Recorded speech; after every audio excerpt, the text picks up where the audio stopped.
apresenta Checkup no rádio. 7h11, quadro Checkup no rádio. Nesta manhã de quinta-feira, dia 12 de dezembro, recebe o cardiologista Wander Ueiro. Doutor Wander, seja bem-vindo aqui ao nosso Panorama 95, papai do ano, né? Bom dia, doutor Wander. Bom dia, Marcos, bom dia, Alexandre, bom dia a todos os nossos queridos Aumenta na ouvintes. família, né? Aumenta na família. Parabéns aí, viu? Obrigado, nasceu semana passada, a gente completou aí 8 dias hoje, nasceu quarta-feira da semana passada, tá com 8 dias de vida. Qual o hoje. nome? José Manuel. José, já tem o... Já tem Francisco. E agora é José, né? Agora é José, exatamente. Vamos dar aqui continuidade ao nosso tema da semana retrasada, né? Que foi aí a questão dos mitos sobre a cardiologia. E aí? Isso. Trago mais um para ter uma lista. Naquele dia, quando eu trouxe uma lista, deixa eu ver aqui, 3, 6, já botei mais 2 nesse período aqui. E a gente só venceu um, na verdade. Mas o bom é isso, é a discussão e aí a participação dos ouvintes. A gente vai enriquecendo o conteúdo. Então a gente vai trazendo, se a gente conseguir vencer mais alguns aqui, se não, bota para as próximas semanas. O próximo mito que eu trouxe de hoje é o seguinte: eu faço exercícios regulares, então eu posso comer o que quiser. Isso é um mito, certo? Que muita gente entende que, não, porque eu estou fazendo exercício, então eu estou liberado, eu não preciso fazer dieta. Isso, na verdade, é uma ideia que não é condizente com a realidade. Por que ela não é condizente com a realidade? Primeiro, porque comer o que quiser não é saudável, independente de você fazer exercício ou não, né? Existem alimentos que não são saudáveis para serem consumidos, né? A gente pode até, você pode até, numa eventualidade específica, fazer uso de algum alimento que não seja recomendado para consumo diário ou consumo recorrente. Vamos colocar aqui um exemplo. Você está no aniversário, seu aniversário, vamos lá. Uma vez por ano você completa ano. Aí você vai comer um bolo de aniversário.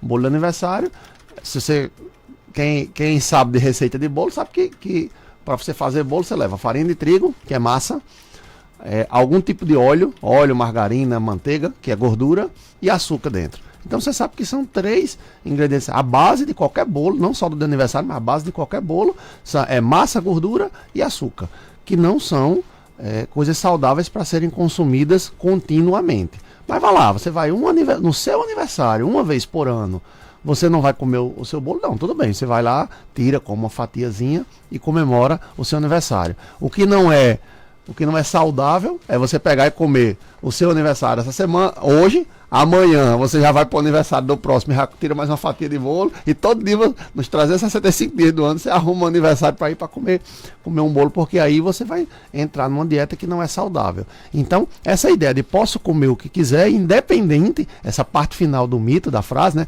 Independente de fazer exercício ou não, ela é uma ideia que é falha. Não, eu posso comer o que quiser se eu fizer pouco, se eu comer pouco. Tudo bem, se você comer pouco, você pode comer o que quiser, mas se você comer todos os dias algo que lhe faça mal, você pode, ao longo de um certo tempo, você fazer um efeito cumulativo aí que possa lhe trazer malefícios à sua saúde. Então, para esse mito que a gente está trazendo aqui, né? Se eu faço exercícios regulares, posso comer o que quiser, não é bem verdade. E a ideia que muita gente tem é que, não, eu estou fazendo exercício, eu estou gastando minha energia. Então eu posso comer o que quiser, eu posso comer uma quantidade maior, porque eu estou gastando mais energia e aí eu compenso.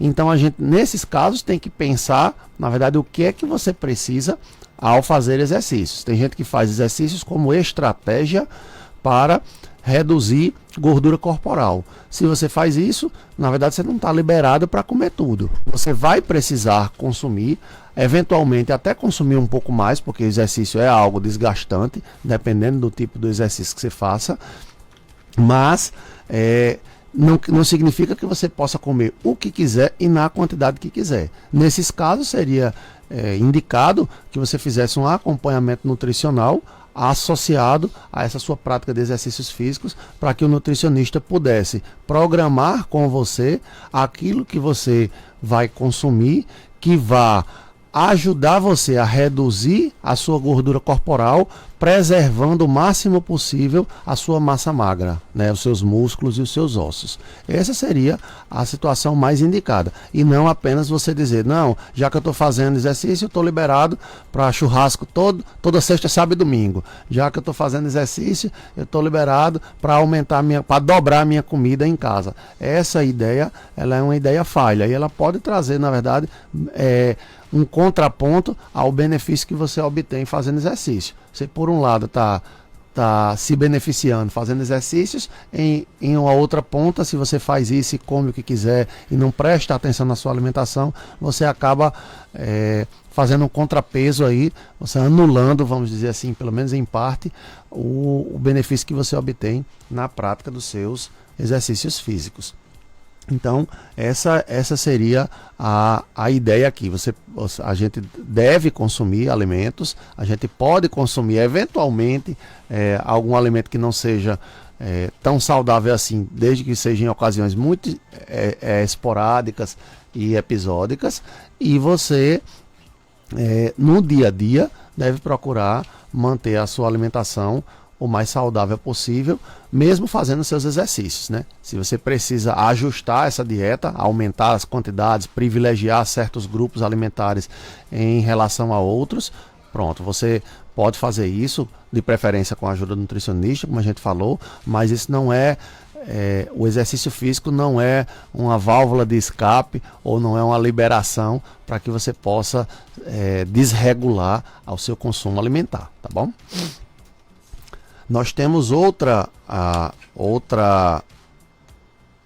mito aqui na cardiologia, que esse acho que a gente até já tratou aqui, mas como a gente estava falando dos mitos, eu vou trazer de novo, que é o de coração não dói. E esse, inclusive, eu já vi alguns pacientes me dizerem que foram orientados por médicos de que coração não doía. Isso não é verdade. E aqui a gente tem que fazer um alerta importante para a população, porque essa ideia de que coração não dói, ela pode trazer sérios prejuízos para os pacientes. Qual é o complemento desse mito? As pessoas dizem assim, coração não dói. Quando vier doer, é aquela dor, é para morrer, né? Exatamente, Alexandre. Alexandre fez aqui, como se a pessoa estivesse caindo para frente aqui, né? Quando dói é para morrer. Essa é a ideia de muitas pessoas. E isso não é verdade. O coração, ele dói sim. O coração, ele dá seus avisos. É lógico que existem casos, de fato, em que a primeira manifestação de uma doença cardíaca do paciente já vem a ser o evento mais grave que alguém pode ter no coração, que é a parada cardiorrespiratória, ou que a gente chama de morte súbita. Então tem alguns pacientes, de fato, que nunca tiveram nenhum tipo de aviso, e o primeiro aviso que aparece é, de fato, na forma de uma parada cardíaca. Mas isso é a exceção. A regra é que os pacientes sintam alguma coisa, que o coração mande avisos de que ele não está saudável, de que ele está doente. Então, é importante a gente prestar atenção aos sinais do nosso corpo. Só que a gente precisa dizer isso associado a uma outra ideia, para também não causar um pânico desnecessário na população. Pelo fato de que coração dói, né? Porque coração não doer é um mito, coração dói e isso existe, certo? Mas pelo fato de que coração dói, não significa que toda dor em cima do peito, ela seja necessariamente cardíaca. Existem dores, mesmo em cima do coração, né? Que é nessa região que a gente chama de pré-córdio, aqui no lado esquerdo do peito. Mas existem dores aqui em cima do peito que são de origem muscular, que são de origem das cartilagens da caixa torácica, né, do arco costal. São dores que são originadas, por exemplo, no estômago e no esôfago, né, dores de gastrite, de doença do refluxo, dores até mesmo nos pulmões, dores na coluna irradiadas para a região da frente. Então, existem vários outros órgãos que podem provocar dor em cima do peito, na localização do coração. Então, quando você sente uma dor no peito, o que é que você faz? Você procura um médico. Tá certo? Pode ser o clínico geral, se você já tem um histórico de doenças cardíacas, pode ser o cardiologista direto. Mas o importante é você não se tranquilizar. Ah, não, eu estou sentindo dor no peito, mas eu tenho certeza que essa dor não é cardíaca, não é coração, porque coração não dói.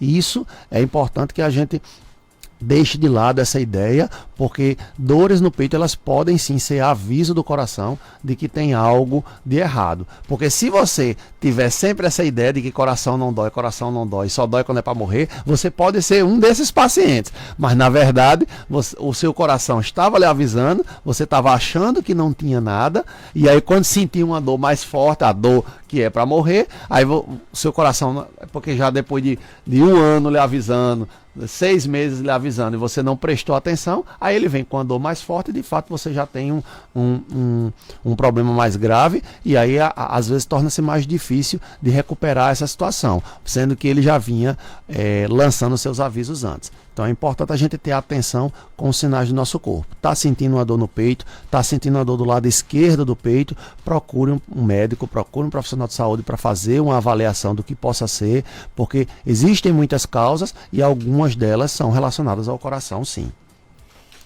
Aqui no nosso WhatsApp, o ouvinte pergunta o seguinte, né? É verdade que pessoas magras não têm risco de problemas cardíacos? Mas rapaz, gostei. Mais uma para eu colocar aqui como mito. Já vamos trabalhar a partir de agora. Esse é um outro mito interessante, né? De que a gordura corporal ela está diretamente relacionada e unicamente relacionada com as taxas de colesterol, triglicérides e glicose, e está relacionada diretamente e unicamente com o risco de problemas cardiovasculares. Então, a gente sabe que isso aí é fato e a gente não omite. A gente sabe que a obesidade ela é um fator de risco para o desenvolvimento de doenças cardiovasculares. Se eu pegar um grupo com 100 pessoas magras e outro grupo com 100 pessoas obesas e acompanhar esse grupo ao longo de 20 anos, eu vou ver que ao final desse período, o grupo de pessoas que estão acima do peso, pessoas obesas, vai desenvolver mais doença cardíaca do que o grupo das pessoas magras. Porém, quando eu olho para essa realidade nesse grupo inteiro, eu vou encontrar muitas pessoas no grupo dos obesos que não têm problemas, não desenvolvem problemas cardíacos, não desenvolvem doenças cardíacas, e vou encontrar algumas pessoas no grupo das pessoas magras que desenvolvem doenças cardíacas. Então, estar dentro da faixa ideal do peso corporal não é um escudo um escudo insuperável, um escudo inquebrável que lhe protege de todos os males do coração. Por quê? Porque existe um fator genético que está ligado ao aparecimento de certas doenças como hipertensão, diabetes, e aqui eu destaco também a dislipidemia, que são as taxas de colesterol elevados. Então, existe um fator genético importante no aparecimento dessas doenças que são base para o aparecimento futuro de doenças cardiovasculares. Então eu encontro com certa frequência, Marcos, pacientes em consultório com peso corporal totalmente normal. Eu me lembro aqui de um paciente, a gente obviamente não vai dizer o nome dele, mas um paciente jovem, 28, 29 anos aproximadamente, pesava 55 quilos, 1,65 m, você vê que é uma pessoa magrinha, pequenininha, e o colesterol total dele em 350, na faixa 350, 320, com a maior parte disso sendo de colesterol ruim, que é o colesterol LDL, acima de 200. E aí ele, mas doutor, eu sou tão magrinho, eu faço exercício, por que meu colesterol é desse jeito?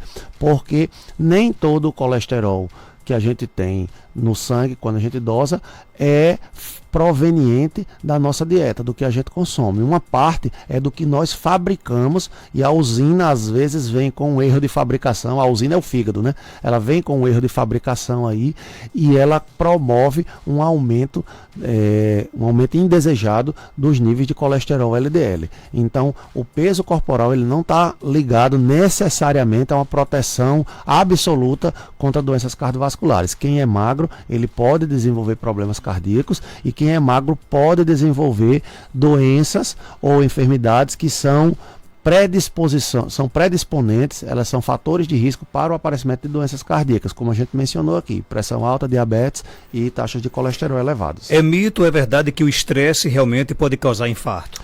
Pode, mas aí a gente precisa entender o seguinte, Marcos, a gente precisa entender o que é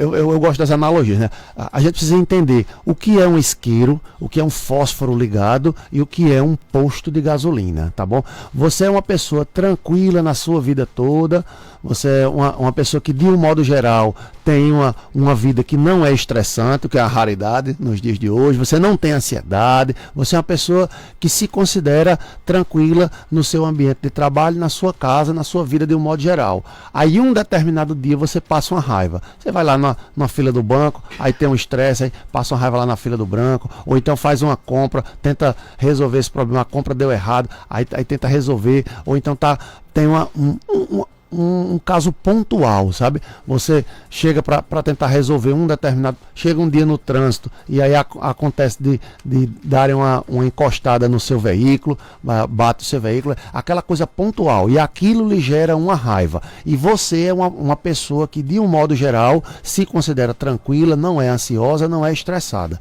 Essa raiva que você vai passar esse dia, ela não vai lhe causar infarto.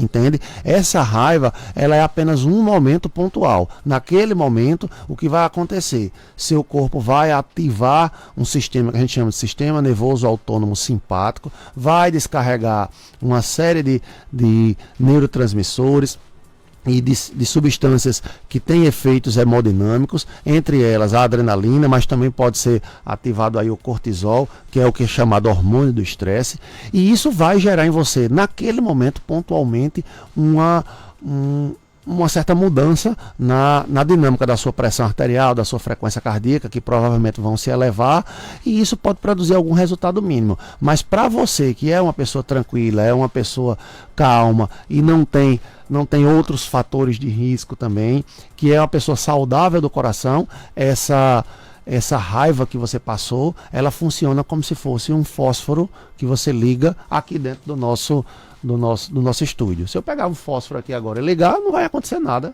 graças a Deus, no nosso estúdio. Agora, se você é um paciente que tem problemas cardiovasculares, já sabe que tem pressão alta, já sabe que tem diabetes, já sabe que tem taxas alteradas, ainda por cima fuma, não faz exercício físico, tem um histórico familiar de doença do coração e, além disso, passa raiva todo dia, tem um estresse atrás do outro, acumula raivas crônicas, estresses crônicos, ansiedade crônica. Um dia que você tenha uma raiva maior do que o habitual, pode ser de fato aquela última gota d'água de um copo que já estava cheio. Então você já tinha um ambiente propício para o seu coração infartar. A raiva foi só a gota final. Aí é a analogia de eu acender um fósforo num posto de gasolina quando o caminhão-pipa está lá abastecendo. Aí é diferente. Então, se eu acendo um fósforo aqui, num ambiente que tem pouco risco, é muito provável que não aconteça nada, que não pegue fogo no nosso estúdio. Se eu acendo um fósforo lá perto do posto de gasolina, na hora que estão fazendo abastecendo os tanques lá do posto de gasolina, a chance de acontecer uma explosão é muito maior. Então, uma pessoa que tem uma raiva com todo um histórico por trás de doenças cardíacas e de fatores de risco para a doença cardíaca, ela tem muito mais chance de nessa raiva, ela de fato ter uma complicação cardiovascular. Uma pessoa que tem uma raiva como um episódio pontual e ela não tem doença cardíaca e não é uma pessoa estressada crônica, não é uma pessoa ansiosa crônica, isso vai ser só um ponto na vida dela, vai ser só um momento na vida dela. Então a gente precisa distinguir essas duas coisas, tá certo? Eu não diria que é um mito, porque é verdade que o estresse e a raiva, ela pode matar, ela pode causar infarto, mas eu também traria aqui então a atenção de dizer que isso não é uma verdade absoluta para toda a raiva que você passa, porque depende muito, na verdade, de quem você é, de como está a sua saúde de um modo geral e de qual foi o nível de raiva que você passou, o nível de estresse que você foi submetido naquele momento. Então, não é mito, é uma verdade, mas não é uma verdade absoluta. A gente precisa ter essa distinção entre as duas coisas, tá bom? Ouvinte pergunta aqui, doutor Wander, o que é que significa quando vem dizendo no eletro, na letra E, alteração da repolarização ventricular em parede inferior, discreta e inespecífica e baixa voltagem no plano frontal? Pronto, são duas alterações, tá certo? A primeira alteração da repolarização ventricular, a de baixo, que você está descrevendo aí é a baixa voltagem no plano frontal. A alteração da repolarização ventricular, o que é? A gente precisaria entender mais o que é o eletro. O eletrocardiograma é um registro da corrente elétrica atravessando o coração. O coração é um músculo, para ele bombear o sangue, ele precisa receber pequenas descargas elétricas, pequenos choques, que a gente obviamente não sente o choque, mas pequenos choques ele precisa receber para que ele faça o seu serviço de bombeamento. Só que o coração, a cada batida que ele provoca, a cada bombeada que ele dá, ele recebe esse choque e aí ele precisa voltar ao seu estado natural, né, que é entre aspas, um estado relaxado, tanto relaxado do ponto de vista mecânico, o músculo vai descansar, como relaxado do ponto de vista elétrico. A parte elétrica do coração, ela está pronta para receber outro choque. Porque se você, isso é uma questão mais técnica, se você impõe ao coração dois choques, um perto do outro, ou seja, você tem dois estímulos elétricos perto demais um do outro, o segundo estímulo ele não vai produzir nenhum efeito porque você ainda está sob efeito do primeiro choque que você recebe no coração. Então o coração ele tem um tempo específico para receber o estímulo, receber esse choque e bombear, e ele tem um tempo específico para ele voltar ao seu estado natural. Essa volta ao seu estado natural a gente chama de repolarização, e essa repolarização ela tanto acontece nos átrios, que são as câmaras da parte de cima do coração, como acontece nos ventrículos. E aí a repolarização que acontece nos ventrículos nós chamamos de repolarização ventricular. Quando ela está alterada, ela é um indício de que o paciente possa ter alguma doença cardíaca, mas não significa necessariamente que o paciente tem doença cardíaca. Depende de uma análise conjunta de outros fatores de risco e de sintomas que o paciente apresente. Muitos pacientes que apresentam exatamente esse laudo aí, alteração da repolarização ventricular, da parede inferior, discreta e inespecífica, muitos pacientes têm esse achado e não têm nenhuma doença cardíaca. Enquanto outros pacientes apresentam esse mesmo achado e tem. A gente já está diante de um processo inicial de doença cardiovascular. E aí como é que eu sei uma coisa e outra? Aí é preciso a gente juntar mais informações sobre a pessoa. Idade, fatores de risco, se tem sintomas ou não, o histórico familiar, outros exames às vezes são necessários para a gente distinguir uma coisa da outra, e aí a gente vai montando um quebra-cabeça para a gente tentar entender se essa alteração ela é algo relevante ou se ela não é. De um modo geral, quando é descrito na frente que é discreta e inespecífica, ela costuma ser mais relacionada a uma forma do próprio coração de trabalhar. Não costuma estar diretamente relacionada a doenças cardiovasculares. Mas, se existem outros fatores de risco, é importante que se faça a avaliação. Em relação à baixa voltagem no plano frontal, que ela disse, é uma outra alteração que tem, que pode estar relacionada à doença cardíaca também. Existem doenças cardíacas que causam fibrose no coração, existem doenças como derrame pericárdico, que podem provocar, mas existe uma situação também comum, eu não sei se é o caso da paciente, mas existe uma situação comum que pode provocar a baixa voltagem no plano frontal, que é o tórax do paciente ser grande demais. Isso faz com que o coração ele fique mais distante da pele, e aí o registro, como o registro do eletro é feito na pele, esse registro ele fica menor, e aí gera essa alteração que a gente chama de baixa voltagem. Mais uma vez é preciso a gente tentar distinguir, juntando outras informações do paciente. Wander, obrigado por sua participação. Algo mais a acrescentar, pode ficar à vontade. Eu que agradeço a participação e nós continuamos na próxima semana com outros mitos e verdades da cardiologia. 7h35.